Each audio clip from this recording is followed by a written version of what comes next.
Everybody. Thanks for joining us. I want to welcome everyone to our panel. Oh, and I lost my title. Federalism and Broadband Funding. I'm Brian Tremont. I'm the managing partner at Wilkinson Barker Knauer, and I'm the chair of the practice group. I want to take this opportunity to encourage you all to sign up for the practice group. You can do that on the website. We do a lot of programming in this area, and would love to have all of you join. So please consider that. It's a very exciting area of the law. It's going to be even more interesting as things progress through the new administration. There'll be lots of controversial issues that we can take up, and look forward to having you participate.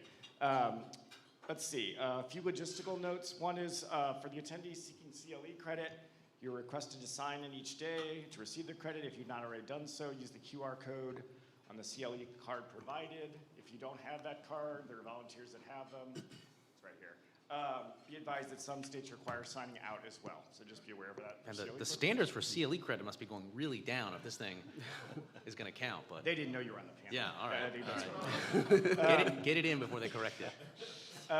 Also, per DC regulations, please do wear a mask unless you're eating or drinking or talking or whatever other things you might be doing. I'm going to briefly introduce our moderator for today's discussion, and then our moderator will introduce our panelists. Judge Stephen Menashe, which almost made you a justice. Was appointed to the U.S. Court of Appeals for the Second Circuit on November 14th, 2019. Previously served as Special Assistant and Associate Counsel to the President in the White House and as Acting General Counsel at the Department of Education. Prior to that, he was Assistant Professor of Law at the Scalia Law School at George Mason University. He was a Research Fellow at New York University School of Law and Georgetown University Law Center. He was also a partner at the law firm of Kirkland Ellis in New York, and he served as a law clerk to Justice Alito and as a law clerk to Judge Ginsburg on the U.S. Court of Appeals for the D.C. Circuit. He's a graduate of the Stanford Law School and of Dartmouth College. So with that, I will turn it over to you, Judge. Oh.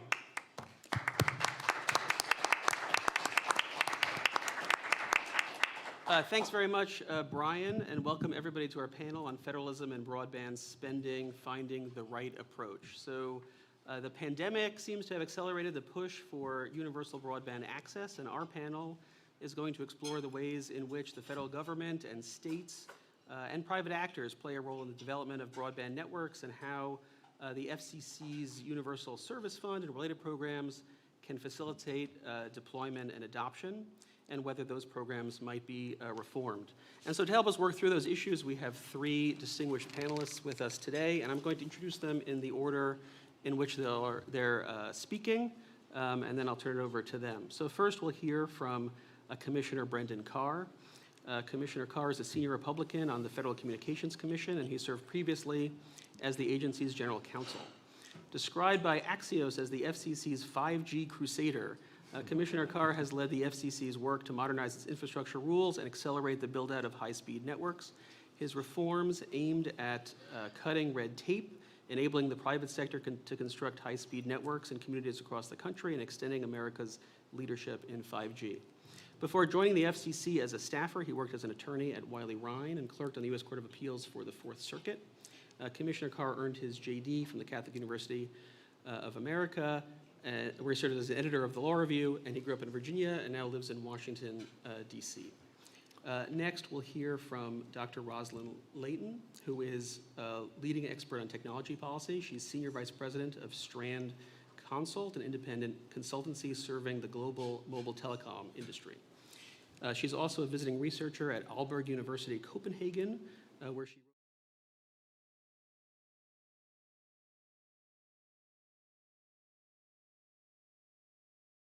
transition team for the Federal Communications Commission, and her work helped form the basis of the FCC's defense of the Restoring Internet Freedom Order.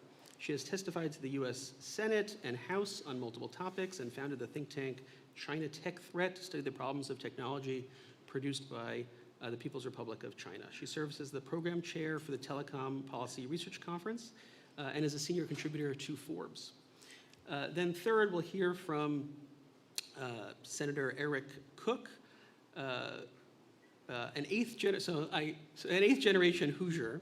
Senator Koch grew up on a grain and livestock farm where he learned the value of hard work and experienced the risk and rewards of the commodity markets.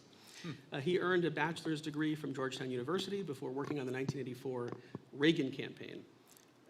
He earned his JD at the Indiana University School of Law, where he was a member of the Federalist Society, and clerked at the Bloomington law firm of McDonald, Barrett, and Dakish. He has been engaged in the private practice of law with offices in Bloomington since 1989 and Bedford since 2003. In 2002, he was elected to the Indiana House of Representatives, where he served until being elected to the Indiana State Senate in 2016. He currently serves as chairman of the Senate Utilities Committee and ranking member of the Senate Judiciary and Commerce and Technology Committees. He also serves as a member of the Federal Communications Commission Consumer Advisory Committee and the public sector chair of the ALEC Task Force on Communications and Technology. And so with that, I'm going to kick it off by turning it over to Commissioner Carr.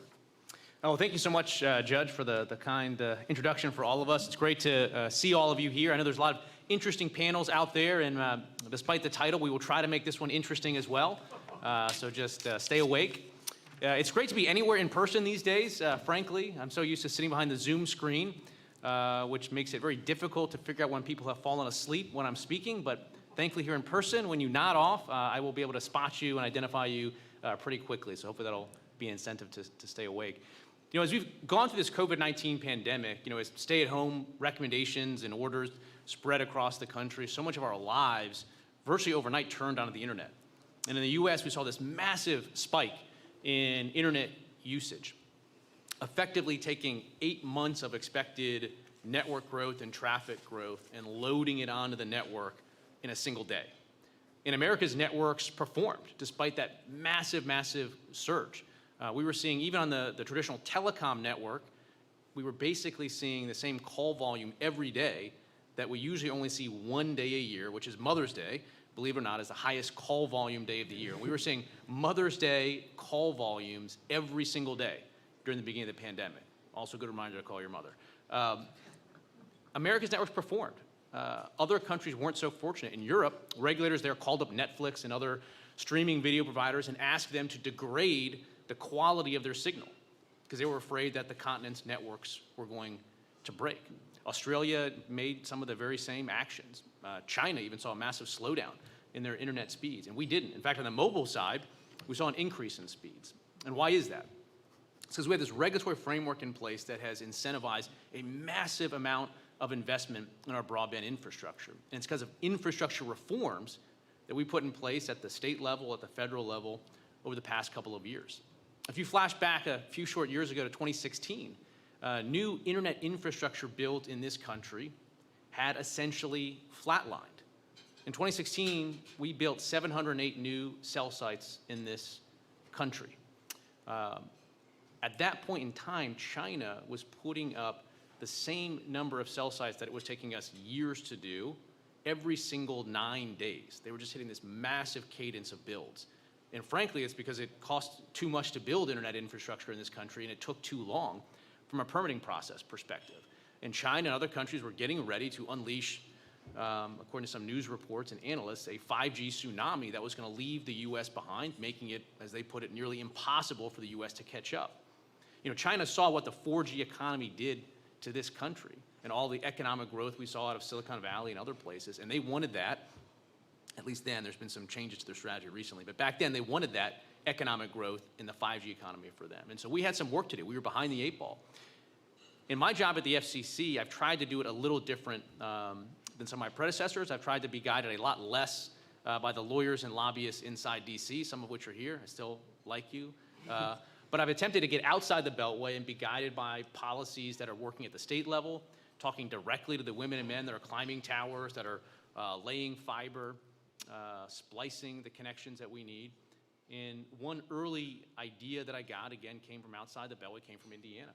And it came from working with the senator, some of his colleagues, including Brant Hirschman, who worked with him back in the Senate then. And they had put together a very forward-leaning, what we call small cell bill, which was to make it easier to build the cell sites that you need to support 5G. And that was not an idea from the Beltway. It was an idea from Indiana. And Indiana back then was putting up more cell sites than you were seeing in Silicon Valley because the regulatory framework mattered. I went to a small town just outside of Indiana, Fishers, Indiana, met with the mayor, Scott Fadness, and he took me on a tour. They had 67 small cells in this small town of Fishers, Indiana, at a point in time when the capital of Silicon Valley, San Jose, was putting up a goose egg of 0 small cells, which I pointed out to Mayor Liccardo, and he enjoyed that on Twitter when I made that point. So the idea is we looked at what was working in Indiana in this bill that they got across the finish line. We put that in place at the federal level, and what happened? We went from 708 cell sites in 2016 to over 46,000 cell sites built in 2019 alone. Internet speeds in this country tripled. We leapfrogged 20 countries on the global mobile speed index for downloads. We had more miles of fiber get built out than ever before.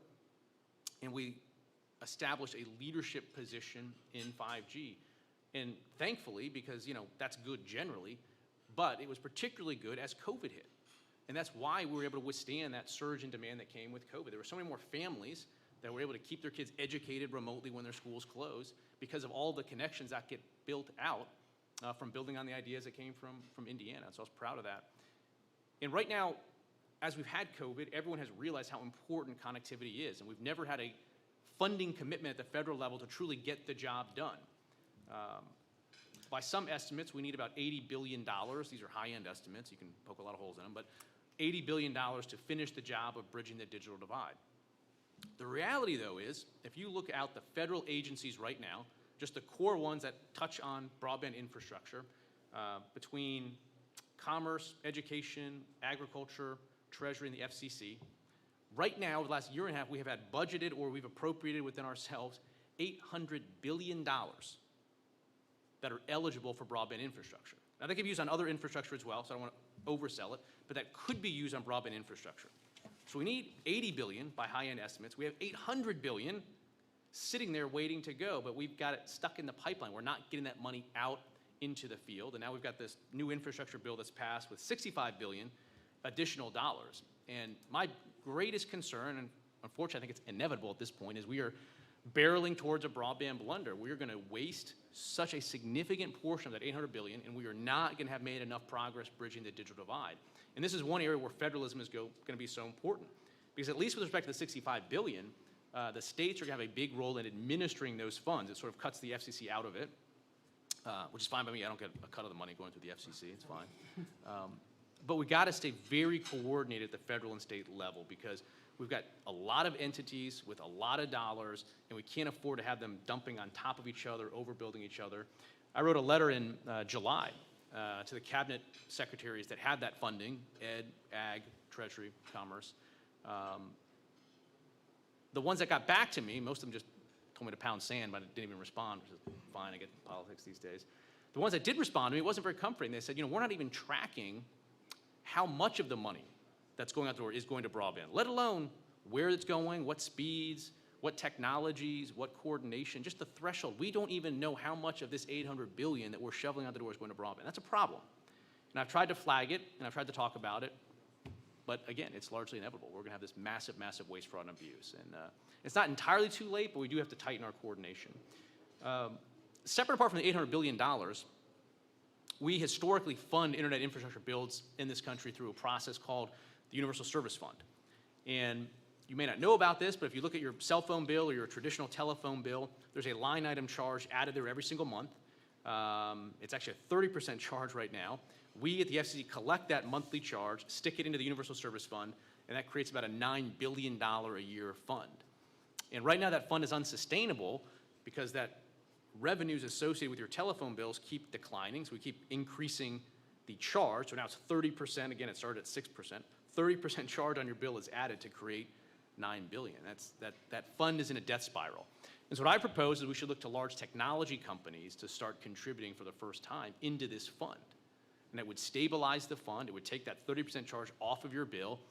And it's fair because these large technology companies are the ones that benefit, we all benefit, but they benefit tremendously to the tunes of trillions of dollars to the internet infrastructure builds that Universal Service Fund is designed to support. And so I put forward that idea, and it's actually gained some pretty good bipartisan support.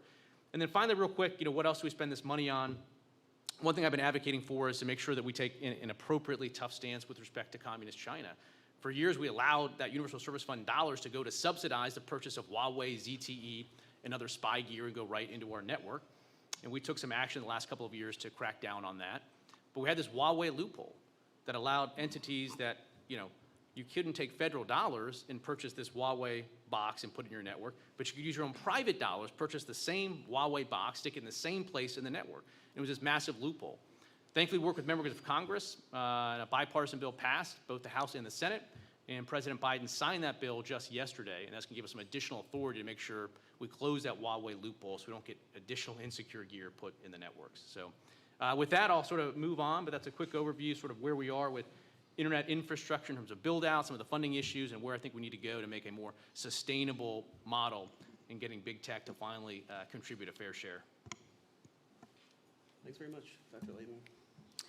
So good afternoon, everyone, and thank you, Commissioner Carr, for making that observation about COVID. And you have a much-deserved victory lap, given your tenure on the FCC, and especially that things get organized before the pandemic happened, that America's broadband providers could invest. They were ready for the unexpected, and many countries were not. So that was a really important work that you did. You went all over the country advocating for removing regulations at the local level, which were inhibiting broadband investment, and we have been reaping the benefits today.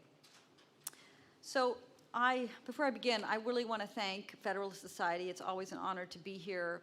And thank you, Brian and Danielle and all the FedSoc staff. I fly in from Copenhagen and come to this conference. It works so perfectly, and I love to be here. So thank you for making it so easy for me to participate. I wanted to cover a couple quick things today. A success story, a crisis, talk about private investment, as Commissioner Carr was teeing up a lot of the public subsidies we have, do a little bit of comparison to Europe, and then I will tell you what I think is the right way forward. So the last time we were together in this panel, 2 years ago in 2019, sitting up here was my friend and mentor, Jeff Eisenach. And at the time, we were in the thrall of trying to finalize a very important auction for the C-band, which was almost as if it was not going to happen. Fortunately, it came together, and the FCC, in a very short period of time, did something no one ever thought could be done, that they thought it would take 7 to 10 years to organize that auction. They did it in a few months, and got the rules and everything posted, ready to go in March when the lockdown happened. The FCC worked all through the summer, made sure that in December, beginning December 8th of last year, that auction happened, and it raised more than $90 billion, which is a record for the United States, and it accounts for 47% of the total auction receipts in the U.S. history. It's not a surprise or mistake that the Nobel Prize for Economics in 2019 went to the FCC's auction designers and economists. It is one of the signature achievements for the world in economics, in telecom policy, in spectrum policy, and it's something that has been done with this FCC. So it's really a tremendous success. Now, here we are 2 years later, and we're in the midst of another crisis. December 5, 2 years from that time of the auction 2 years ago, we wanted to turn on this 5G spectrum in the C-band. And lo and behold, at the 11th hour, we get a safety warning from the Federal Aviation Administration that the 5G transmissions are going to interfere with the altimeters on the planes. Now, meanwhile, 5G has been available in almost 50 countries across 175 networks with no reports to aviation problems whatsoever. This alert has taken the world's aviation regulators by total surprise. And it's quite unfortunate because the FAA, rather than waiting for their normal process of, if they don't like the FCC decision, there's a way that you can challenge it or whatever, they just went to the bully pulpit to frighten the American people. So we're now waiting at least 1 month for this 5G to be turned on. And if it was left to the FAA, it could be indefinitely. So it's a very concerning situation. It is not good for anybody who wants to invest. It's certainly bad for our ideas of how we allow the FCC to make its spectrum policy decisions and how we see the different agencies attempting to undo the unanimous decisions of the FCC. So what's even more maddening about this is it was a completely avoidable situation. The reason that we can have 5G networks and cable networks rolled across, as new generations come out without a problem, they don't upset the other, is because we have a global standards process. The 3GPP consortium is professionally managed. It organizes the rollout of the standards. There is not, surprise, something like this for altimeters. You would think that something that's so important for life and safety, there would be such a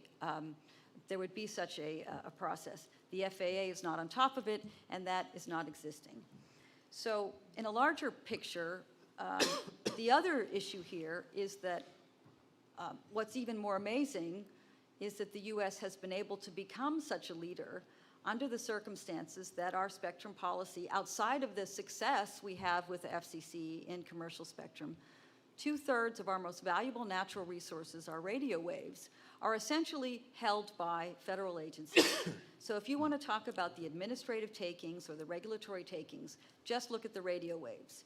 They have been held by agencies which have never paid for them. They're not transparent about their use. They're very inefficient. And this hasn't changed for about 100 years. So those of you who want to join me in this and trying to challenge that and see that we can have a viable commercial spectrum policy, please see me after this event today.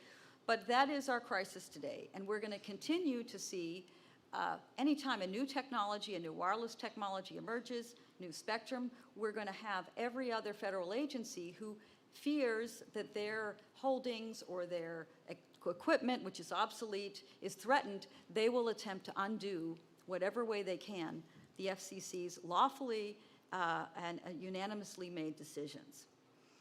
So let's take a step back for a moment.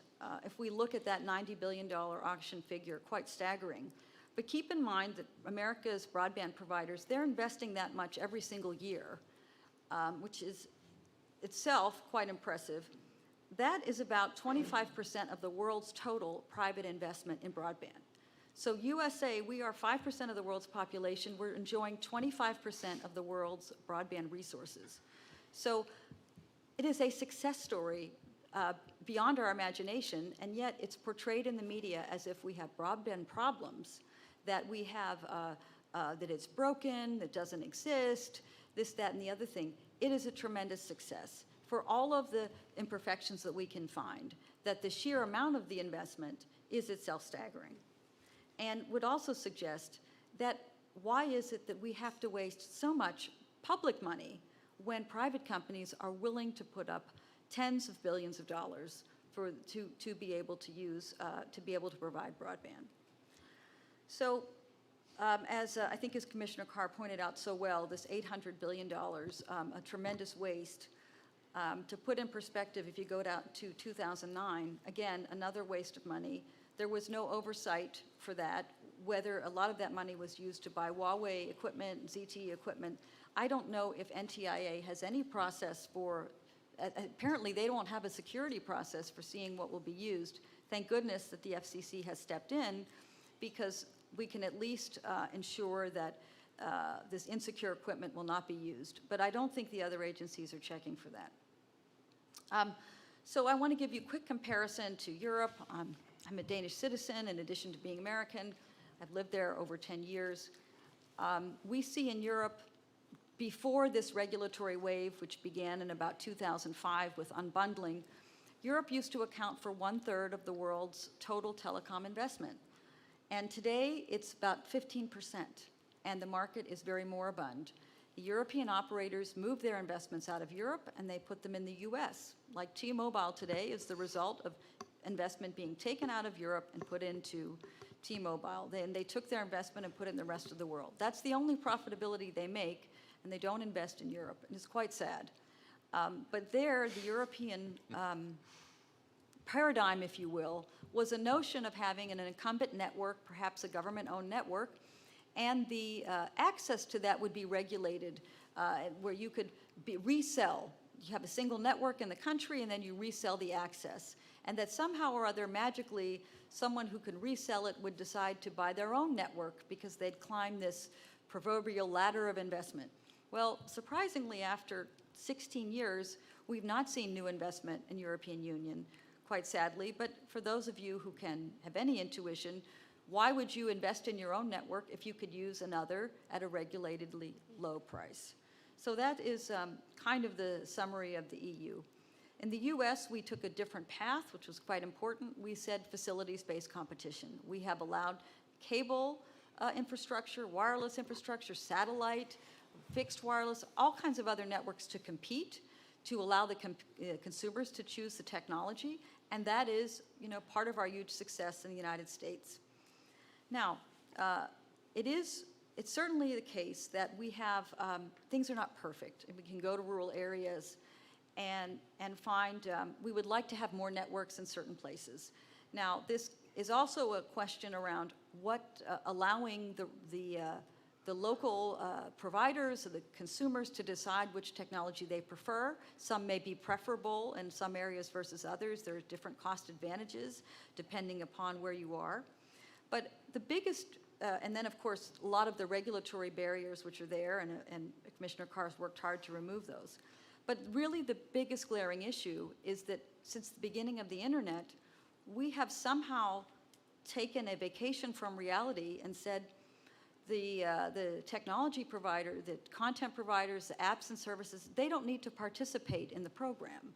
That we're going to just put 100% of the cost on the consumer, on the end user, and in defiance of all other two-sided markets that we use every single day, like credit cards or newspapers or internet itself, we're just going to let the trillion-dollar companies pay zero, and we're going to just let them send in all the traffic they want. So a recent study I've done, I've looked at broadband networks in rural areas, and for every dollar of video streaming it's put into a rural broadband network, it costs that provider 48 cents to provision that traffic. That's in the cost of the servers, in the electricity, in the warehousing, and so on. Now that 48 cents they cannot recover through USF because of the rules, and they can't raise the price. And the 5 leading providers of video streaming are Netflix, YouTube, Amazon, Prime, Disney Plus, and Microsoft Xbox. They have no interest to reimburse that cost. And they're doing everything they can to never reimburse that cost. So I'm so pleased to see Commissioner Carr has said it's time for the free ride to end. And presently now there is an important discussion around how do we do that. Now, he has suggested some ideas. I personally have an idea called the free market with a good faith negotiation, which we would have the government oversee. But basically, we would force the streaming video providers to reimburse those costs or to force them to come to the table, because today they never answer the response of the rural broadband providers. They refuse to answer their questions. They are so big they don't have to. So that is certainly one area that we can improve. We're talking on the order of tens, if not hundreds of billions of dollars that could be put into the economy, into the broadband providers to help them to build the networks, and that would make a huge difference. I would also suggest that given now, we have a lot of people here who work in antitrust. They are defending the large tech companies. I think it's great. I don't support the antitrust actions against them. But what I would say instead is that they should pay for the resources they use. They should not get free transit on the internet. They shouldn't get free spectrum access. They shouldn't have a lot of other free stuff.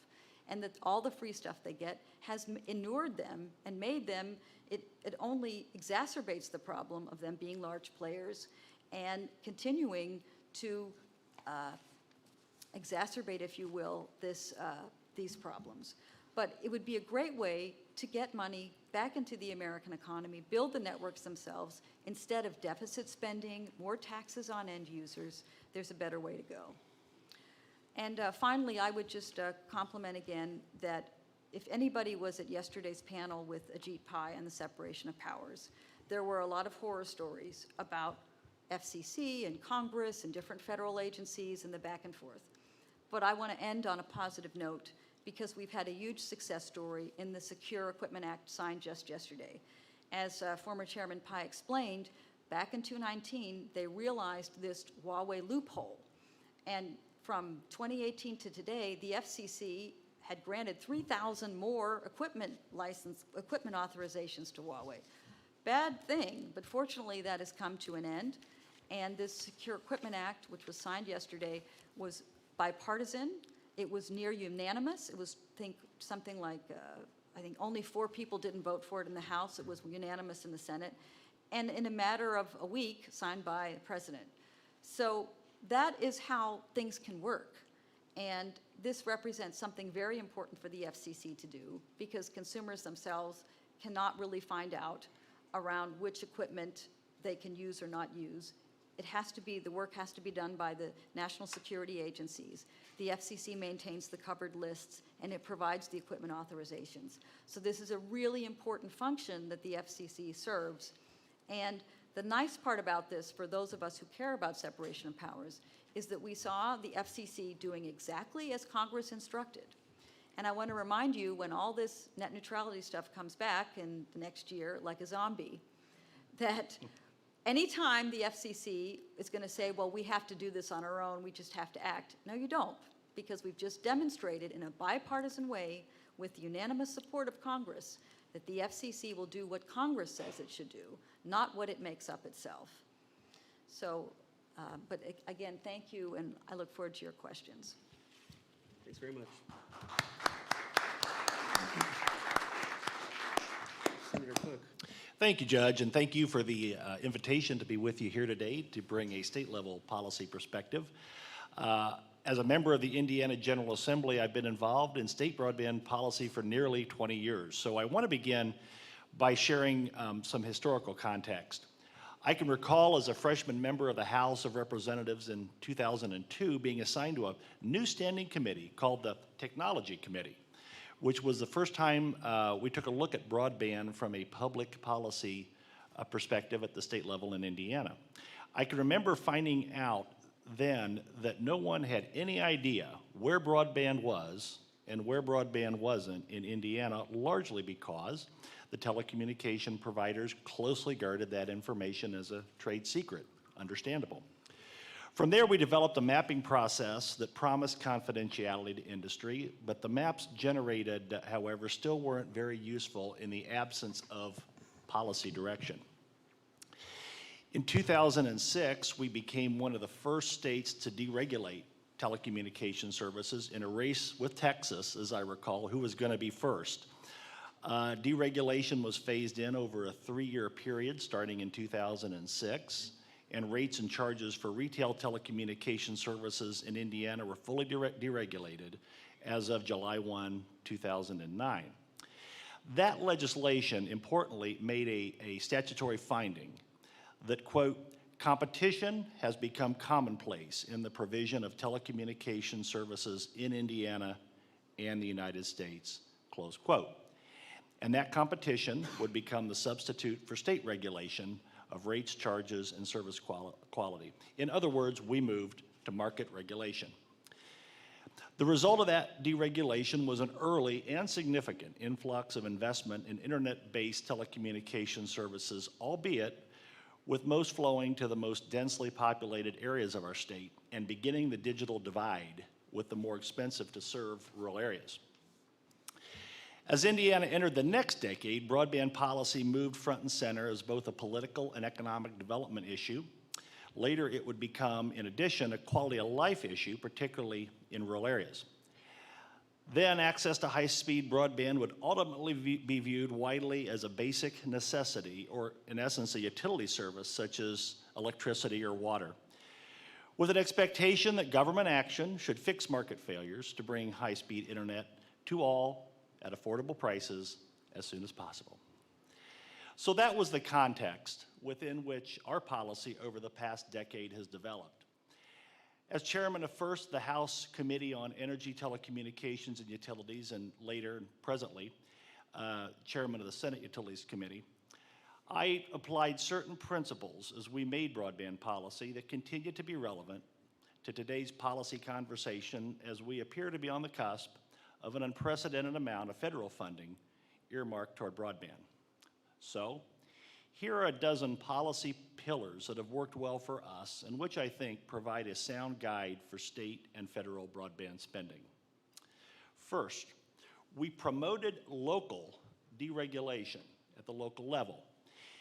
In 2015, we created a broadband-ready certification process for local communities to use to send a signal to the telecommunications industry that that community has taken steps to reduce barriers to broadband infrastructure investment, barriers that we had identified.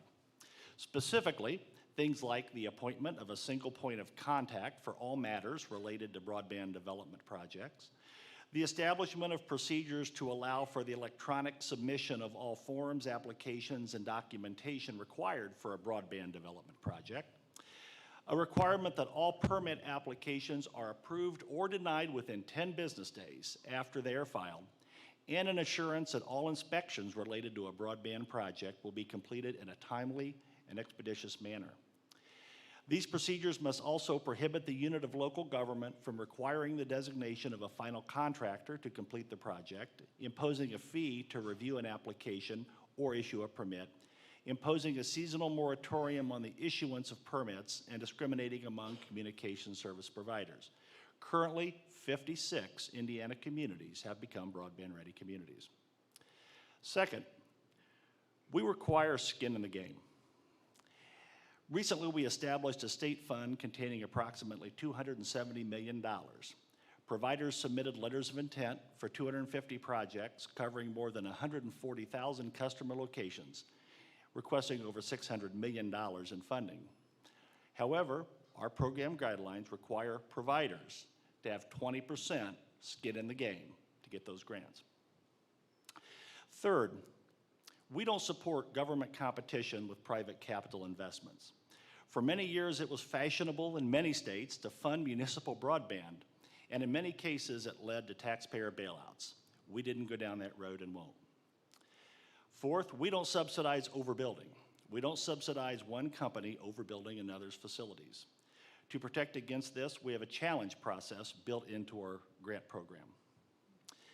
5, we leverage the existing electric infrastructure of our rural electric membership cooperatives, the REMCs, by allowing them to use their electric easements to provide broadband and themselves get into the broadband business. And this, more than anything, has done more to bring broadband to our most rural areas in the last few years.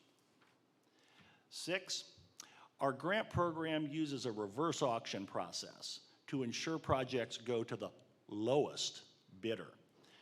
Hoosiers without broadband access, and we define that as none or speeds below 25.3, use a portal to report their need, creating a reverse auction among interested providers. And those grants are also capped at $25,000 per line extension. 7, no double dipping. We prohibit state funding for projects that are receiving federal funding. 8, improved mapping, and we thank the FCC for its work on this, has enabled better allocation of funds. Previously, as you probably know, if one address in a census block had internet access, the entire census block was considered served for mapping purposes, and this led to a lot of confusion, delay, and misallocation of resources. 9, we reduce administrative delay and cost by adopting a dig once policy that removes barriers that often prevent providers from deploying broadband or wireless facilities within highway right-of-ways. 10, although we specify minimum speeds for grant eligibility, we are technology neutral so as to avoid locking into outdated technologies. 11, we protected our nation's security by prohibiting public funds from being used to purchase equipment manufactured by an entity designated as posing a national security threat to the integrity of our communication network, you recognize that language, or communication supply chain under an FCC rule. And we've had more comment on that today, Huawei, ZTE, and others. And finally, number 12, we ensure accountability and fiscal integrity through legislative oversight by an annual audit of the broadband program conducted by our State Board of Accounts and reporting directly to the state legislature. These initiatives demonstrate that states, if allowed to innovate, can design criteria to ensure prudent and responsive management of broadband infrastructure funding. In our case, that was a market-based approach that followed the removal of existing regulatory barriers at the state and local level and with vigorous legislative oversight of the process. So with that, thank you for the opportunity to share Indiana's story, and we look forward to your questions.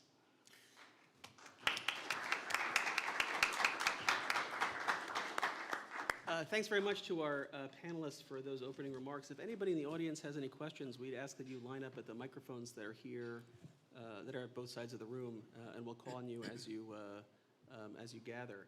I guess in the meantime, I'll just throw out for the panel, since the topic of the panel involved federalism, maybe I could ask you to reflect a little bit on the strengths and weaknesses of our federalist system. So my understanding is that there have been some critics who unfavorably compared the U.S. to other systems because they think that broadband infrastructure is a problem that needs to be centrally planned and addressed.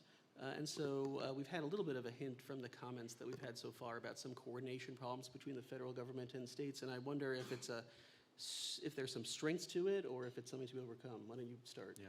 Well, it's interesting from a couple perspectives. One is there was some effort, including within some factions inside the Trump administration, that were sort of floating this idea of attempting to sort of nationalize the wireless networks. That they saw, what we all saw in 2016, 2017, was that we were falling behind China, and some people thought that we should try to out-China China and sort of centrally planned and control and have a nationalized wireless player. Even some later said that one response to Huawei would be for the U.S. government to purchase one of the equipment vendors and help them compete with Huawei. So we saw some efforts to do that, and obviously we rejected that at the FCC and doubled down on sort of America's capitalist entrepreneurial system.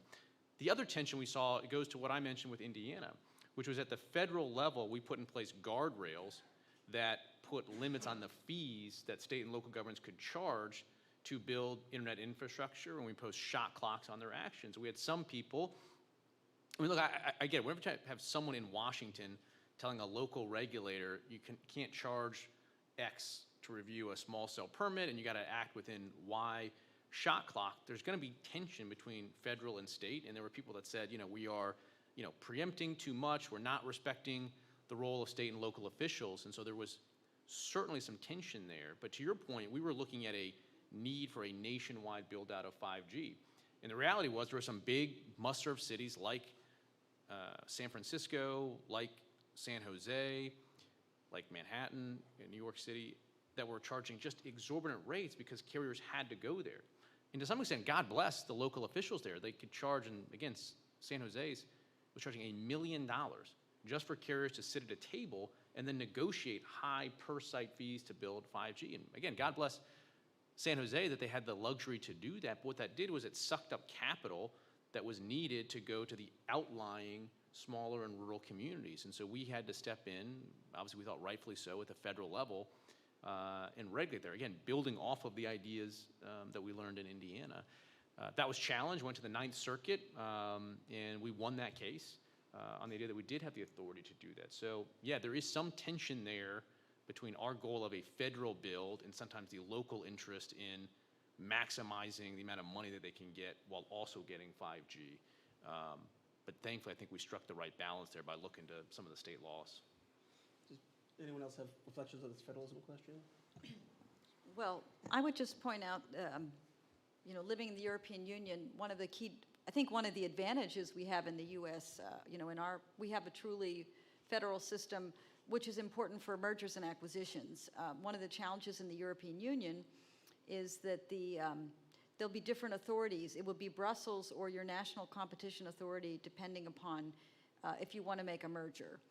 And I think something's very important. For example, T-Mobile and Sprint merged. That could happen. It took a while. It was almost many states were opposed to that. But that's quite important from the 5G perspective. But when you look at, if you stand back and say, if you look at the United States, you have 3 5G networks covering entire USA. That does not exist in Europe today. You have so many multiple carriers, they're covering their particular country. That's not pan-European. And the value of federalism is that you can get that coverage, you can maximize technology availability redundantly to people across the entire USA. So the economies of scale of federalism have been so important, and I think this is what European Union attempted to do, but have unfortunately failed quite miserably. And even as early as 2014, European Commission was raising the flag saying, you know, we don't have enough 4G networks, we can't build across the way they can in USA. So it's really a strength. I mean, I know we all will discuss how imperfect it is, but on those levels that you can do a merger in the US is an important benefit for, you know, American enterprise. You know, I would just add, in addition to the traditional Federalist tension between states and the federal government and state legislatures, we have our relationship with our local units of government. And as I mentioned in our work, we found in many cases, sometimes intentionally, sometimes unintentionally, local units of government erecting barriers, you know, to these objectives. And so we went through a process, as I talked about, that identified those barriers and gave them the opportunity to remove them. So for us, it was this three-level approach. And I think as you've heard, we like to think that we did well and have led the way. And once again, states, if allowed to innovate, can provide a lot of solutions. Why don't we take a question from the audience? Why don't we go first to this microphone? Sure. Thank you very much, and thank you all for appearing on the panel. My name is Ed Hurst, and I have a question about cellular service in rural areas where it's not right now. Many Americans face this problem as they can't use their cell phone near where they live or where they travel. And I'm wondering what your thoughts are on that, in particular in regions where fiber is just too expensive to lay. What are your thoughts on using low Earth orbit satellites or other forms of wireless connections to do the cellular backhaul? And where are they in all these bills, where's the money for that kind of thing? Thank you. Well, yeah, I've had a chance getting outside of DC to see firsthand the challenges. I've driven a lot through rural Montana and seen my phone go to 0 bars. I've been out halfway out the Aleutian Island change to Dutch Harbor and had 0 service on my phone. So I understand the challenges. There's a couple things that we need to do. One, your point about technologies, we've got to be technology agnostic. There was a big push early on, and the Biden administration put a very heavy thumb on the scale for fiber and effectively only fund fiber solutions. And I think that's a very big mistake. We have to leave every single solution on the table. I think low Earth orbit satellites are going to play a role. It's not going to be a massive portion of the population that's going to get on there, but when you're looking at that 1% to 2% of the most difficult to serve cost-wise, that's important. Again, when we talk about $80 billion, $40 billion was the estimate to get 98% of the country fiber. The other $40 billion was that last 2%. So that's where we need fixed wireless, LEOs, other technology to play a role. Another piece of it is the 5G fund. You know, we laid out a process at the FCC for putting, I think it was, I can't remember the number, 7, 8, 9 billion, I lose track at a certain point, dollars to support 5G builds in rural communities where there's no private sector case because of the cost of building. In order to get that 5G fund going, we have to finish our broadband maps that we're talking about so we know where it is. And so we need to do that at the FCC as well. But again, we can't be for a specific technology. I was in a small town in North Idaho, and they put up a fixed wireless connection.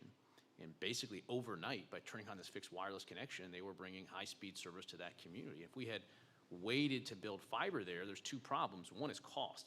It was about $350 per household for fixed wireless, whereas building fiber was $3,500 per household. Big difference. But almost more important than that is the time. Again, virtually overnight, you get high-speed service through fixed wireless, and yet it would have been 4 to 5 years or more to get fiber to all those communities. So if you were someone that says, I want fiber only, what you're really saying is, I want people to wait on the wrong side of the digital divide for years to come. And I don't think that's a good position. Not that I feel passionate about it. Want to address that? Yeah, just briefly, you know, like many states, we have any number of what I would call mom and pop rural wireless providers popping up and kind of even sometimes without even any subsidy filling that niche. So one reason, you know, we're technology neutral in our policy is this isn't a silver bullet, it's a silver buckshot, you know, solution. And we've heard some here today. Yeah. Thanks very much. Why don't we go to that microphone? Hey, thank you so much. I appreciate all the knowledge. It's been really interesting. So I'm probably outside the target demographic here. So I am the CTO of a venture-backed blockchain startup out of New York City. So one of the things that I've been seeing as I've explored sort of the legal space, the blockchain world has taken on the opinion that these problems can be solved peer-to-peer. So there are a couple of these cryptocurrencies, namely NKN and Helium, where they create a financial incentive for you to just give internet peer-to-peer locally to the people around you. And the market caps of those currencies have exploded. So I'm curious just what the thought process is on some of these protocols. Is this something totally off the radar, or do you think there's potentially a way to create maybe a policy incentive to get last mile coverage through peer-to-peer protocols like this? If it's too obscure of a question, I can totally appreciate that. But yeah, thank you.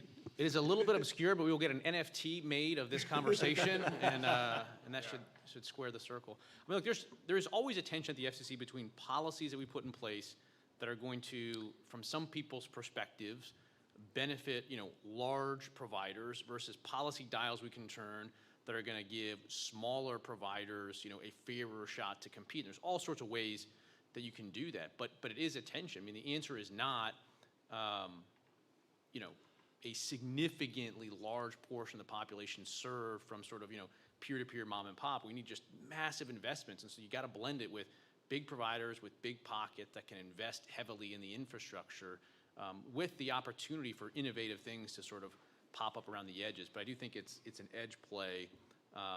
It may be significantly good financial play, I don't know, but it's an edge play from sort of the national perspective of what we need. So, first I want to, I appreciate your entrepreneurship. I think it's great. This is the American spirit where you'll have entrepreneurs try things. And it's great. Try it in New York City. You've got a lot of financial innovation going on. I think, and again, I don't know your particular solution in detail, there is a challenge of energy use. And some blockchain solutions are not always the most energy efficient. I don't mean to debate you, but that can be, this is one of the next frontiers in telecommunications, or the greening of the networks. Because when we look at, as we're going forward with 5G and next generation networks, the amount of devices that we're going to be connecting to the network, they're growing exponentially. So the energy use is going to explode as well. To what extent blockchain will integrate with that, versus other technologies, and where we already know that today's broadband providers are trying to integrate and build in the energy efficiency of their program, and how fast can blockchain get up to speed. You also have to think about quality of service and expectations of the customers, how many you can get involved. There's all of those issues that are there. But to me, I think that that's where we are today with blockchain, where it has some, there's still certain obstacles it's trying to get through, which also includes regulatory from that side. I mean, we can talk all day around the wrong regulatory frameworks for cryptocurrencies and so on. But there's certainly tremendous promise, and I applaud you for exploring that. Thanks. Why don't we go to this one? Hi, my name is Sean O'Donnell. I am a municipal attorney for a small city, rural area. We have a lot of farmers that want the broadband technology for their precision farming. And as background, I used to write a lot of wills and do criminal defense. And now they threw me in front of public officials, and they want to know how to solve this broadband issue. So I don't know, but this is very enlightening. Thank you. My question is, how would you advise them? Is there a way that anything that small communities can do so that we don't get left behind? Should we shred our zoning codes? We're not San Jose, unfortunately, where we can charge those exorbitant fees, and we're centered over about 35 miles too far east to take advantage of your program. We're in Ohio. Okay. So just wondering your thoughts. Thank you. Yeah, it's a great question. I mean, look, farms and ranches have just massive needs for internet connectivity, and most people don't really think about that. If you think about precision ag, I think a lot of people conceive of, a weather vane or a soil sample monitor that has like a small amount of data. But the reality is, every single plant, you can extract something like 18 gigabits worth of data from it between different sensor technologies, imaging technologies to sort of really take advantage of precision ag. And to put that in perspective, that's about double the amount of data that the average smartphone user does every single month. So the way to put that in perspective, if you look at, an acre of cropland, conceive of every single plant in your mind as a smartphone. And that gives you a sense of why we need high capacity service in rural communities. And I was outside of Indianapolis, Arcadia, Indiana, went to a farm out there, among many other ones. And, these combines and other farm equipment right now are basically, mini data centers. So we've got to get high-speed connectivity there. There's a couple ways to do it. One, there's never going to be a private sector business case to do that, which is why we have the Universal Service Fund, which is why we have the 5G Fund. Regulations matter. Again, Fishers, Indiana, small town, got small cells and investment there because they rolled out the red carpet through modernized zoning and other sort of regulatory frameworks. The other piece of it is, again, look, we've got $65 billion that's going to come down from the BIF that the president's going to sign on Monday. And again, a significant portion of that is going to go to states. And so you need to work with your state, with Ohio, with the governor's office. Hopefully they have a broadband office there in the governor's office. And there's going to be a lot of freedom and flexibility as to how that money is spent. And I think it needs to go into connecting communities like yours. So probably the most important thing is to get in touch with the governor's office about the $65 billion that's going to the Commerce Department that's going to come out to states through grant programs. I would say take a look at our broadband ready communities language in Indiana. I'd be happy to talk to you afterwards and point you in that direction. But your question also underscores an important point that I want to make, is define what problem you're trying to solve. When someone says, and we see the surveys, when someone says, I don't have broadband, that could mean many things. And we assume it means I don't have infrastructure coming to my home or business. And in most cases, that's probably what they mean. It could also mean I have broadband available, but I can't afford it.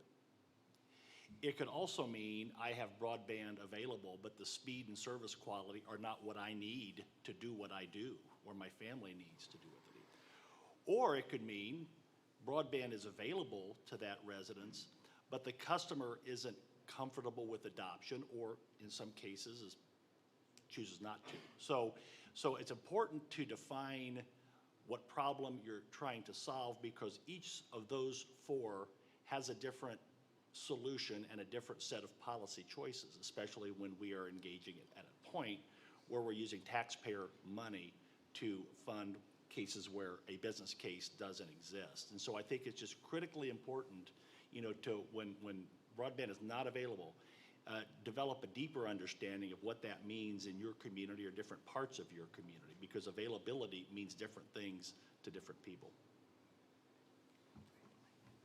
Why don't we go there? Thank you. Brooks Harlow, Technology and Communications Law. So I'm officially a telecom nerd with Commissioner Carr. I don't really have a question, but we got time, so I'm going to throw this out. What is that, song and dance? What are you doing, Brooks? I've been working 40 years in this space. Started out with, do we charge 50 cents a month for touch tone service, and now we're talking about bits and bytes and internet, and it's been a wild ride, a lot of fun. I've worked mostly with startup companies, not the big incumbent companies. And so what I've seen over the years and still see today is that it can be very difficult for a startup or for a rural company that maybe is even in a traditional industry, like say one up in Dutch Harbor, Commissioner, to break in. And some of the barriers that we run into as a small company or a startup, things like getting roaming agreements, things like getting handsets developed for a new network, things like getting content for a broadcaster or an internet provider. And what I think I see, I'm not an economist, but what I think I'm seeing is that large companies that may not be monopolists from the perspective of the Sherman Act, because they're big, but they don't have, they maybe have 3 or 4 competitors. But nevertheless, they're effectively monopolists when some little company that has 300 or 400 customers comes to them, because they just don't care. You don't even show up on the radar screen. Getting their attention and getting them to do what you need to do can be really difficult. And then in other areas, new technologies can be a threat. If you're going to bust the paradigm, maybe shake up the industry, if you get a toehold, there may be a resistance to dealing with these startup companies.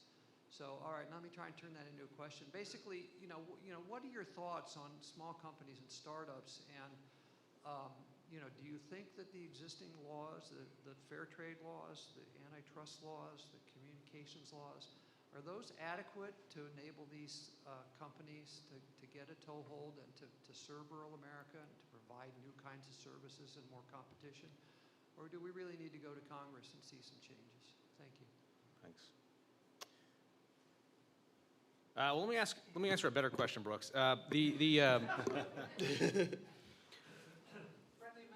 Exactly.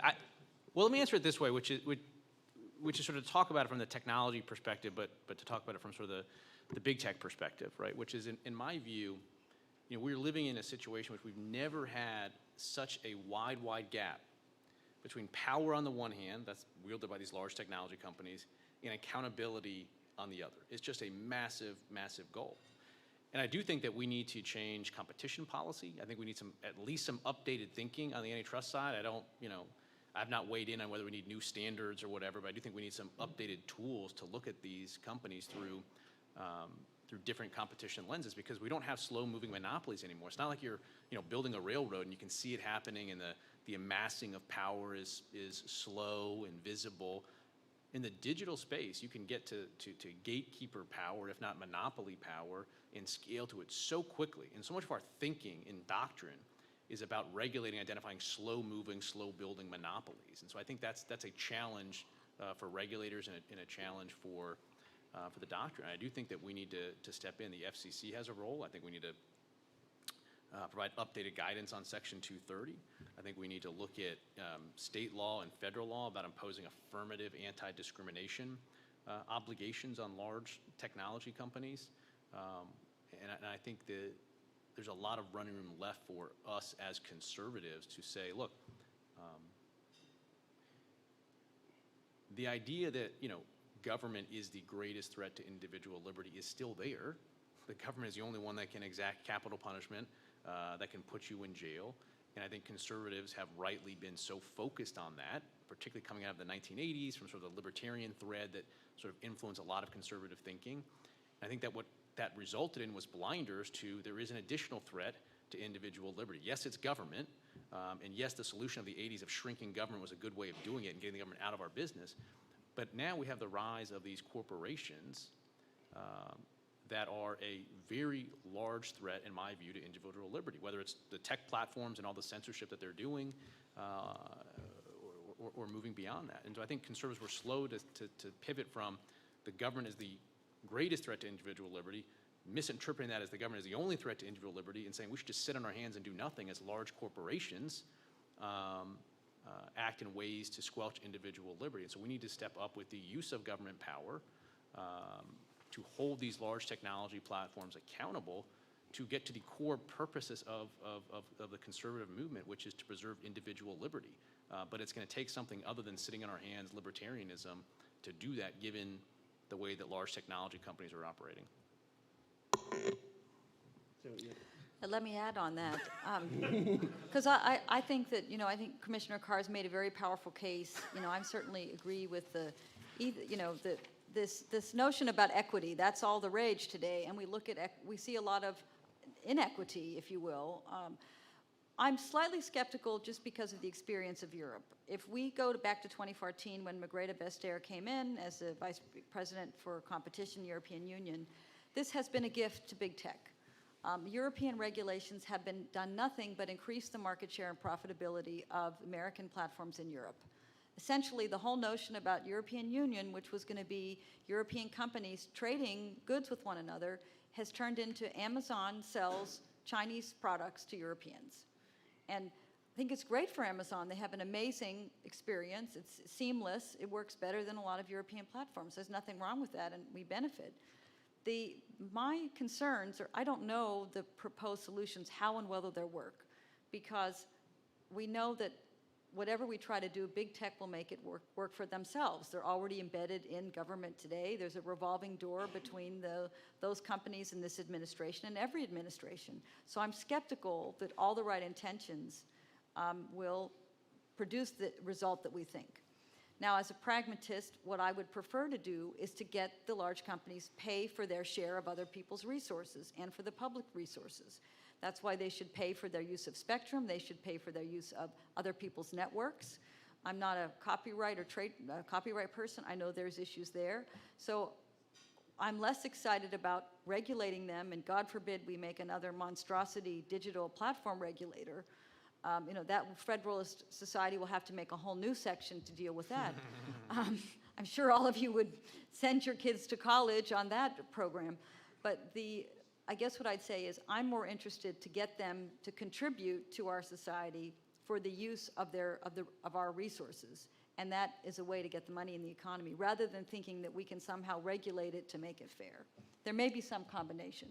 Well, can I just ask, related to that, I know that you had this study that said that about 75% of the traffic on all the broadband networks were from the streaming services, from these Yes. big streaming Yeah. services like Netflix, and Let me upwards of 94% of the cost that's associated with expanding them Correct. is attributable to that. So does that, I understand that we have this idea that that means maybe we should ask the streaming services to contribute to the cost, but does it also suggest that maybe the whole policy should be reevaluated somewhat? I mean, is it really a priority to increase access to streaming services? Maybe there should be a narrowly tailored public policy that doesn't just build off this infrastructure for these companies.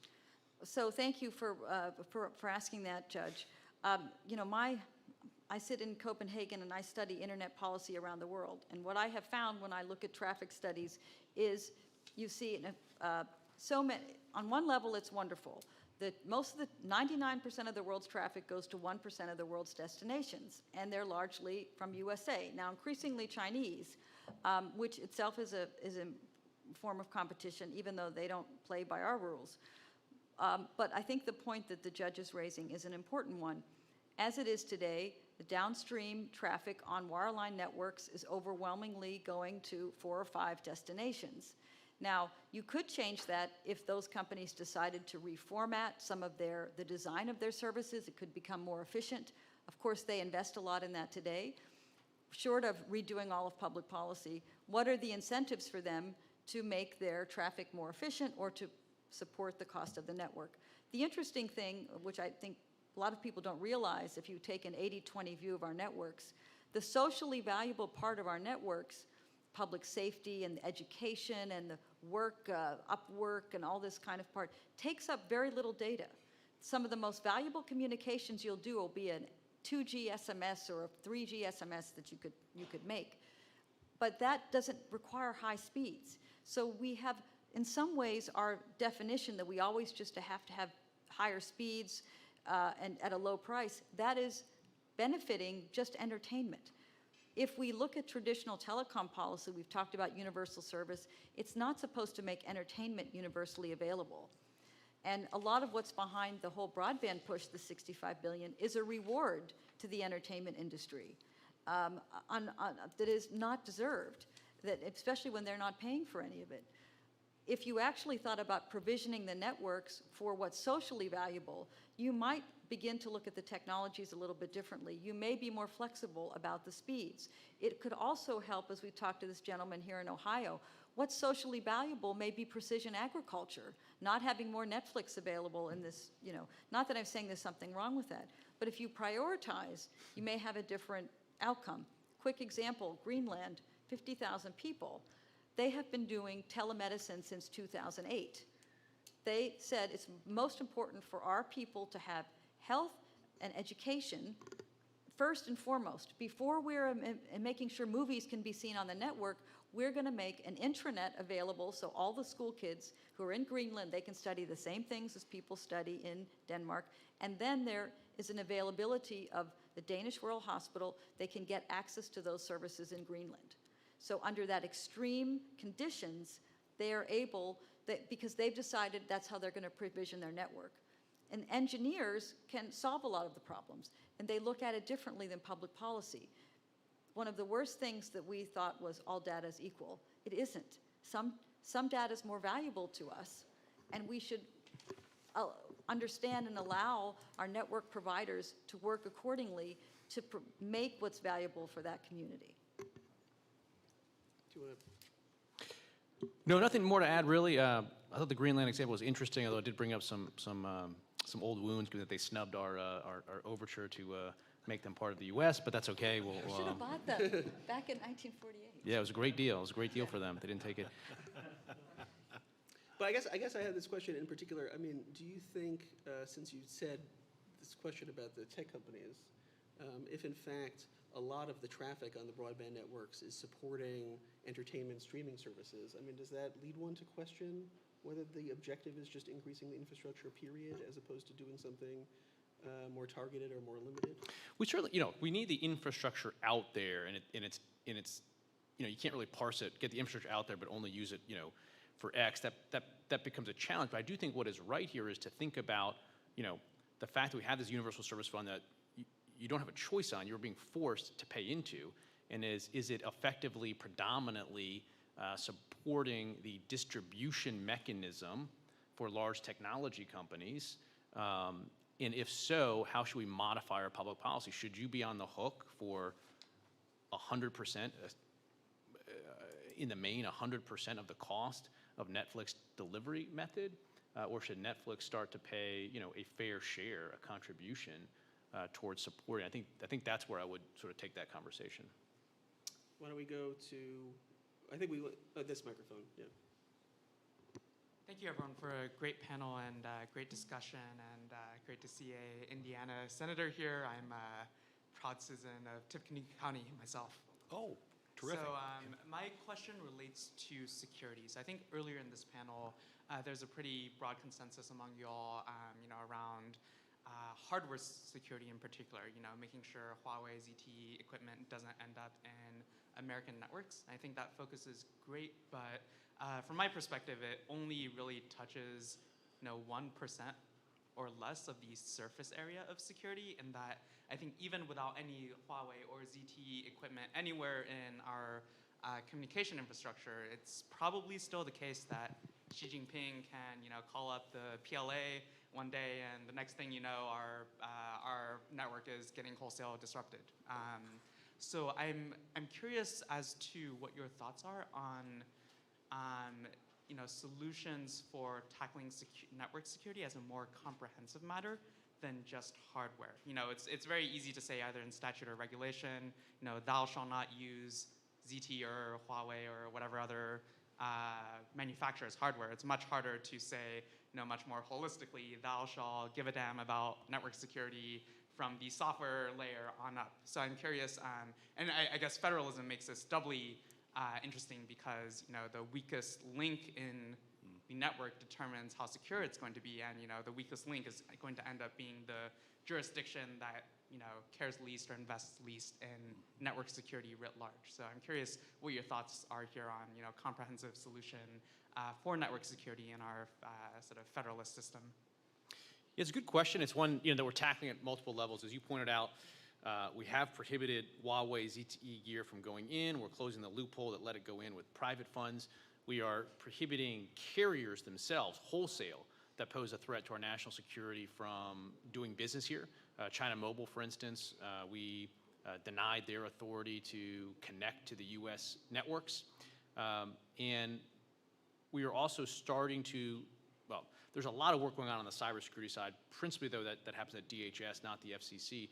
But we're sensitive to the idea that, software is an increasingly important, obviously, component of these networks. And when you have foreign-based entities that are playing a role with respect to the provisioning of software and software-based services inside networks, that there's a potential threat there, and there's some interest in taking not just the general cybersecurity actions that we are taking, but specifically targeted at some of these foreign, what we call sort of managed services providers.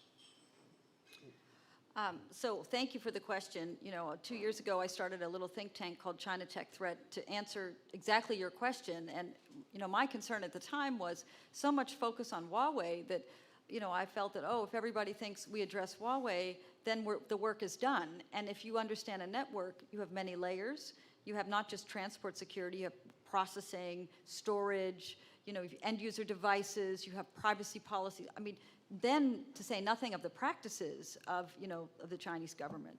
So, but let's be clear, I think the FCC has been so consequential. And Why I have been so pleased of their efforts was because, in general, my view is U.S. is a very software-centric country that I think we've over-focused on software, forgetting hardware risks, and the FCC has really sped up in the last 2 or 3 years to try to address those things.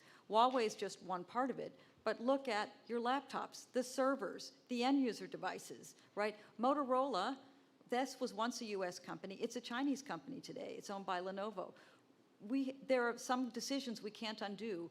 Why did we allow, IBM to sell its server division, its laptop division, to the Chinese laptop, Lenovo company? I mean, it's absurd. It's on the order of Huawei. And now that is the world's largest laptop maker.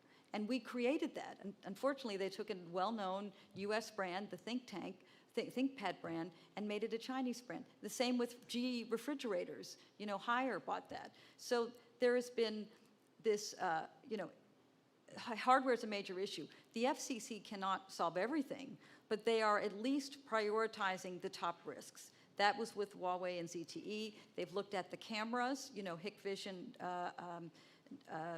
and Hytera cameras, unfortunately deployed in lots of schools, municipalities, banks.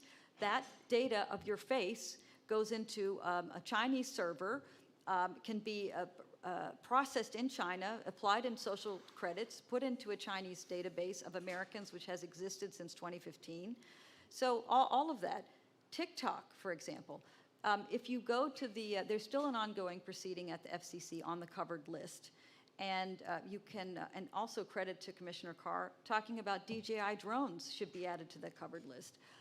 Personally, it may not be the remit of FCC, but look at semiconductors, which have kill switches embedded in electronics devices. We have a major Chinese military semiconductor fab in YMTC producing producing chips that are bound for the U.S. market. We are allowing top-end semiconductor equipment to be sold to them in violation of our export control rules. So there's a lot to be done there. I think your point is correct. The FCC is doing what it can. You don't want to get so nihilistic to sort of throw in the towel the same way the Air Force CTO who just resigned and said, it's a game over, China's already going to win. I mean, there are some people who were just totally despondent. I think the FCC's made very important steps. There's still a tremendous amount of work to do. I hope you'll check out our website, chinatechthreat.com. You'll see where we try to pull together this discussion. This is an area where I wish it could be enough for consumers to make the right choice, but it isn't, because your state government was for a long time buying insecure equipment, and whether you like it or not, puts your personal data, enterprise data, sorts of things in there. So it is really a major problem, and it is really a whole-of-nation approach where we have to step up.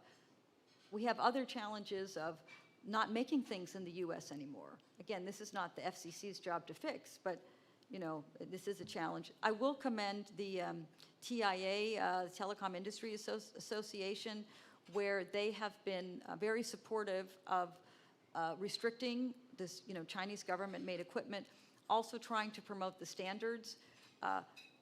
Other things like looking for vendors that are not owned by the Chinese government, trying to buy those kind of products. There's so many more things that we can do, and then being smarter consumers. So there's really so many layers here to have a secure society. In the past, we didn't care about it. We thought China wasn't a threat, just buy stuff cheap, get it deployed, great. That was maybe the policy at the time. Now we can't live like that anymore. We have to start caring about our security and paying for it. So there was some suggestion that maybe federalism made the problem more difficult. So can I ask at the state level, or are you concerned about the security questions? Gentleman's point is good. I mean, the Federalist model, states have to be engaged because in a networked world, we're only as strong as our weakest link, as you point out. And we've got a lot of work to do. Okay, let's go to this microphone. Great. Thank you. My name is Jay Payne, and I previously served as an attorney with the U.S. Department of Transportation, and I'm not as familiar with infrastructure expenses and programmatic assessments that go involved with building up our nation's digital infrastructure, but I'm trying to draw some of the parallels to traditional infrastructure. I'm thinking the roads and bridges. I'm thinking federalism how USDOT works with state DOTs and local planning agencies at the local level. And I'm trying to think, were there any best practices or similarities that the two different infrastructure industries could be learning from one another? I'm thinking of your point earlier about a single point of contact when I was working on some of the NEPA reforms and having one federal decision. We heard a lot of good feedback from state DOTs that that was a very helpful advancement in helping build our traditional roads and bridge infrastructure. So the question is, are there lessons to be learned from either of the infrastructure industries that could be utilized in each other's practices? Thank you. Yeah, I think, look, there's a lot to be learned. I mean, most fundamentally, we have these, dig once legislation. So if you are putting in a road, a bridge, put some conduit in there so that you can later run fiber through it. That significantly drives down the cost. So there's a lot to be learned there. But there's also important differences, most core difference being, of course, competition.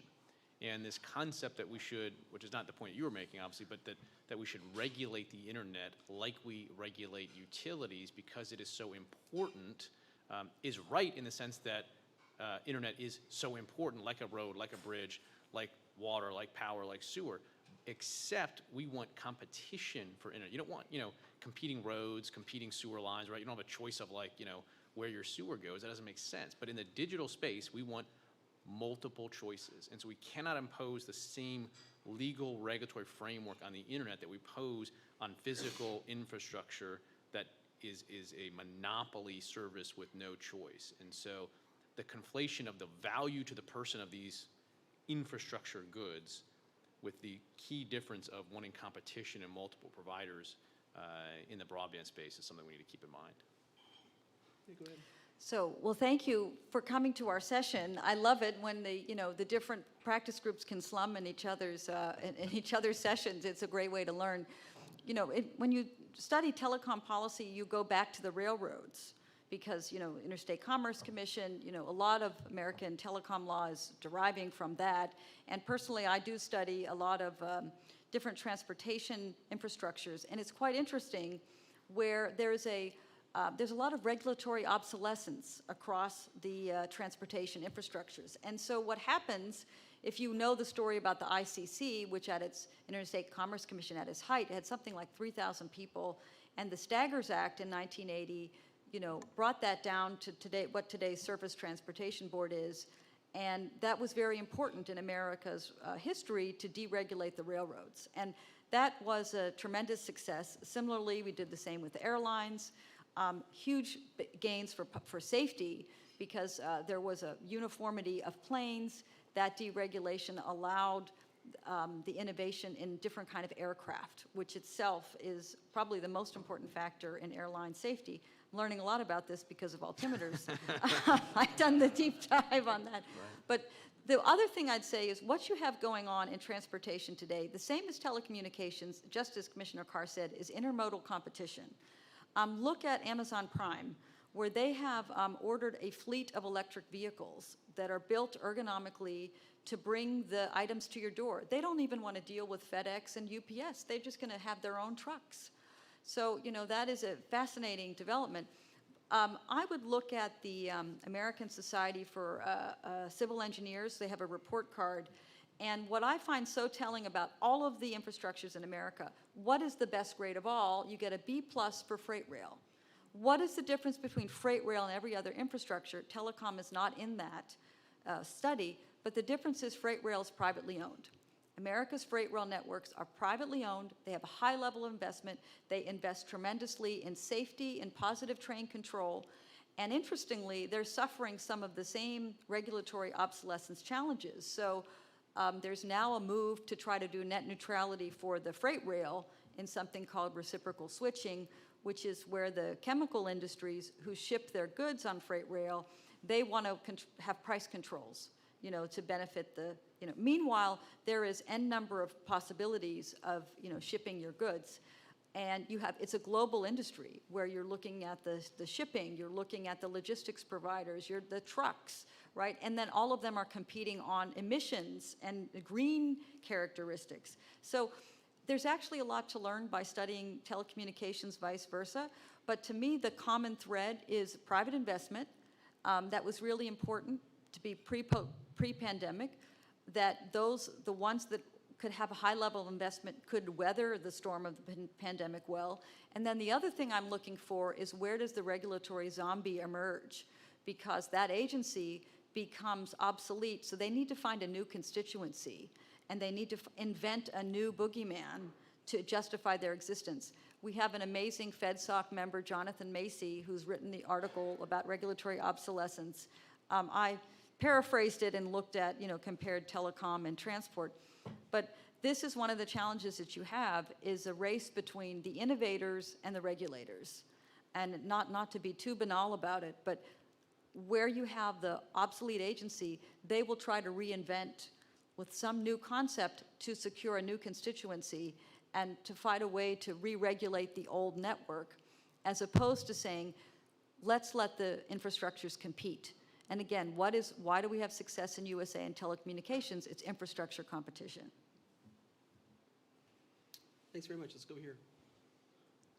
Thanks for sharing your wisdom with us today. I'm Richard Benson, attorney in Chicago. And I was struck when we were discussing the digital divide, we have a kind of very technical lens and focusing on the more rural and agricultural. And I think every time I'm not in a technical panel like this, digital divide is almost always used as a reference for inner city poor, lack of access to education, especially Chicago public schools did not do well with virtual. And I'm curious, from especially a state perspective, if the states are getting control of the bulk of the money in the infrastructure bill, is there going to be a tension at the legislative level from like putting the money in more inner city and urban settings versus rural, and is there a way that we can maybe accomplish both goals?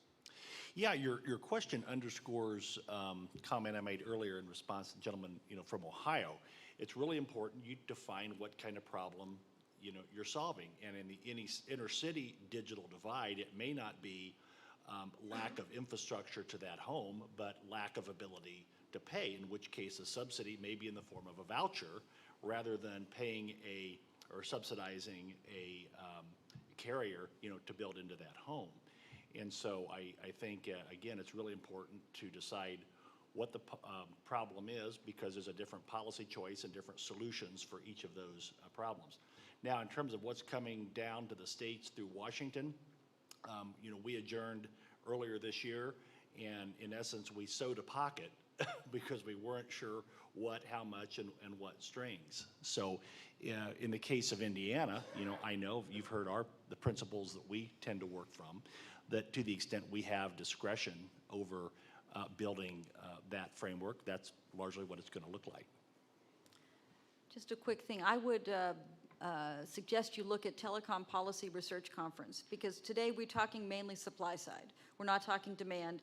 The user picture is very different. When we look at from the user side, a lot of challenges, and I think you pointed to this, many people have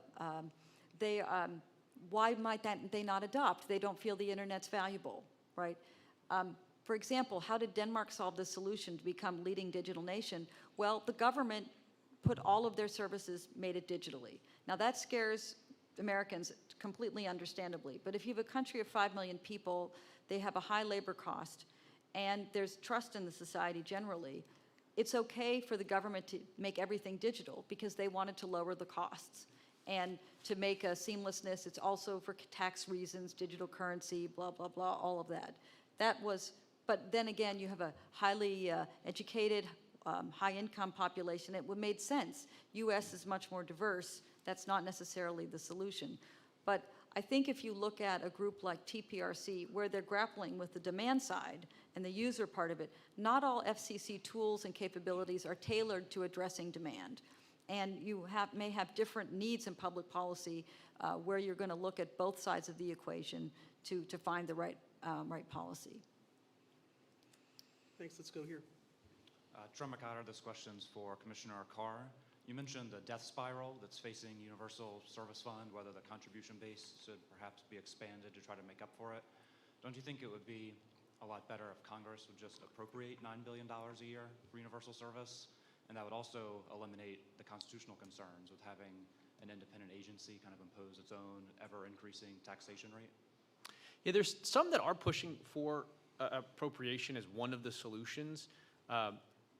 some components of the death spiral have been slowed because we've seen a lot of appropriations. So just, through CARES Act and otherwise, we had $3 billion that went into the Emergency Broadband Benefit Program, appropriated funds. We had $7 billion come in through the Emergency Connectivity Fund, appropriated dollars. That's relieved some of the pressure. The core political decision that was made in the 1990s as to why we funded the way we do, which is outside of the appropriations, is because members of Congress decided that they wanted this outside the appropriation process. They didn't want it to be a political football. They didn't want it to be, subject to, government shutdowns or, failure to pass appropriation bills. So they specifically made the decision to put it outside of the annual appropriation. And so I'm sort of working from that framework. If people want to change it, they can change it. But given the framework that we have, I think the answer is to broaden the contribution base, as you put it. So rather than doing 30% on this portion of the revenue, if you bring big tech in, obviously it drops it to 0 on your bill, and it can be replaced by something like a 7% charge, even if you just look at digital advertising revenue, not streaming revenue or anything like that. So I think it's less of a pass-through to consumers if we move over to large tech.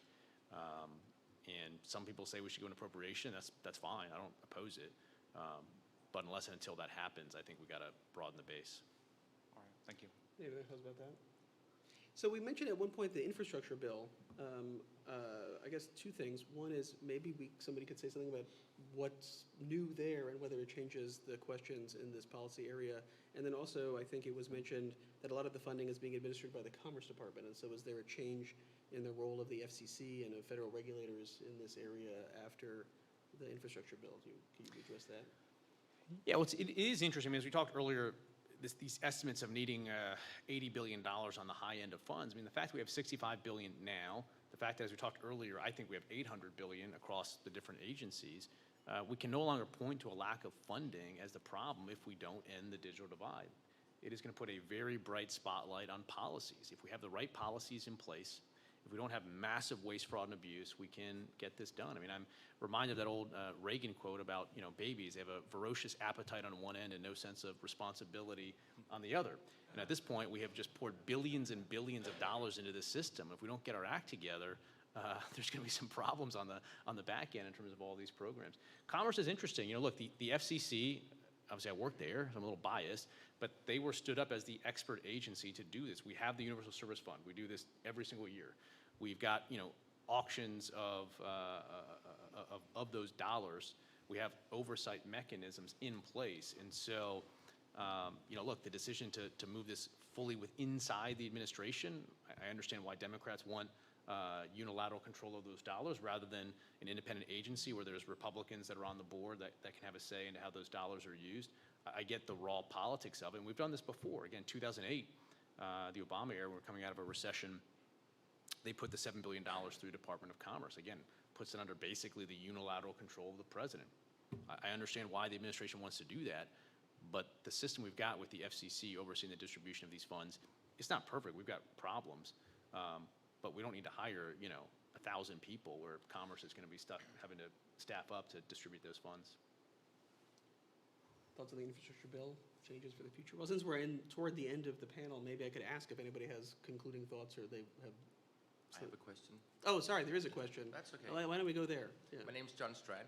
Isn't there a risk when you subsidize broadband that in those areas which are declared as liable for subsidies, that carriers stop investing in those areas until they can get the subsidies? We've seen that in a number of countries in Europe, that actually where the government in Europe, you have this rule saying you're not allowed to give subsidies for broadband in geographic areas where the carriers have planned to build over the next 3 years. Yeah. And then you do a mapping and you say these areas you can get subsidies, but we can see in those areas the carriers is applying for subsidies, and every year there's not enough funding to give money to all the projects which comes in, and basically we see the carriers stop investing in those geographic areas. Yeah, there is certainly some gamesmanship and some perverse incentives there. If we have an area that is unserved, we are going to prioritize getting service there. And so a provider that says, hey, it's economical for me to serve 2 people in this area, but if I serve 2 people in this area, it knocks out this entire area for federal funds, they will likely pull back, not serve those 2 people, wait for the federal dollars to come in, and then serve the whole area. That's a tough thing to solve, but it is certainly right to say that it's a perverse incentive. And we've got a lot of perverse incentives. You know, we're spending all this money on broadband infrastructure while we're looking to more heavily regulate the entire industry through Title II, and that's like stepping on the gas and the brakes at the same time. And so it's a tough spot. I must say your auction model by saying who can offer the cheapest solution, if you could say it like the most cost efficient, I think that's really an interesting model which Europe could learn a lot from, to be honest. What? But I was going to say, don't you have in Indiana, don't you have something of the rules where you prioritize the areas for investment? Is that right? Yeah, we do. I talked about the online portal we set up that it creates the reverse auction. So you have the lowest bidder, as well as a robust challenge process to prevent that overbuilding that sometimes comes with subsidies. Okay, well, why don't I ask if folks think there are questions we haven't addressed or something you want to say that wraps up or tells us something about the future in this area. Why don't we just go down the line? Well, look, I think there's more running room left with standing up to China. We've taken some strong steps. I think there's more for us to do with the FCC. I think we are going to see a rerun of the Title II playbook. If you all survived the 2017 repeal of net neutrality, it was an interesting political debate. I mean, I think that is one of the greatest examples of, you know, false inflammatory rhetoric, the end of the internet. Then there was the wave of people are going to sell your web browsing history. I mean, there's all kinds of false stories that were peddled. And the reality was, you know, our repeal of net neutrality increased investment, led to greater competition. But I think the Democrats are going to look to rerun that heavy-handed Title II playbook. But it's a little different playing field today. There's a saying you can't ever step in the same river twice, and I think that's true here. In 2014, the last time we had heavy-handed regulation of the internet, the idea that an ISP is the greatest threat to a free and open internet had some purchase among at least some quarters of the public. I think flash forward to today, I think people have realized that, you know, the greatest threat to a free and open internet is not the mom and pop ISP, but it's the large technology companies that are actively blocking and throttling content, including blocking the sharing of URLs, including Microsoft Bing, to the extent you use that, blocking searches for the Tiananmen Square tank man and the run up to the Tiananmen Square University. So I think the ability to rerun Title II and say we have to heavily regulate ISP because they're a threat to the free and open internet. Meanwhile, these large technology companies are engaging in widespread censorship. I think that's going to be a complicating factor for Democrats as they rerun this play, but I'm confident that they will muddle their way through it. So I completely agree. I think those are great points. I would just like to reflect on having an FCC being at 2-2 and tremendous bipartisanship. I've been so encouraged to see how it's worked really well. And you know, I would love to see the FCC at 2-1 Republicans, and with Mr. Carr there as a de facto chair would be fine with me. I'm definitely concerned of prospects of a third Democrat, supposedly in Gigi Sohn, who has extremely radical ideas across so many things that Federalist Society holds dear. Everything against intellectual property, against freedoms, freedom to contract, you know, user centricity of how do you want to prioritize your broadband connection yourself. So, you know, I would favor delaying as much as possible that nomination. I don't see any reason to speed it. It's going to take place next week, unfortunately. And but the interesting point is, under the constraints today with 2-2, FCC's done a lot. And you know, it is a testament. I see Commissioner Carr and Acting Chair Rosenworcel have really done some very important policy together, particularly in security, and a number of other areas. So you know, that is actually a good story, and they could continue as far as I'm concerned.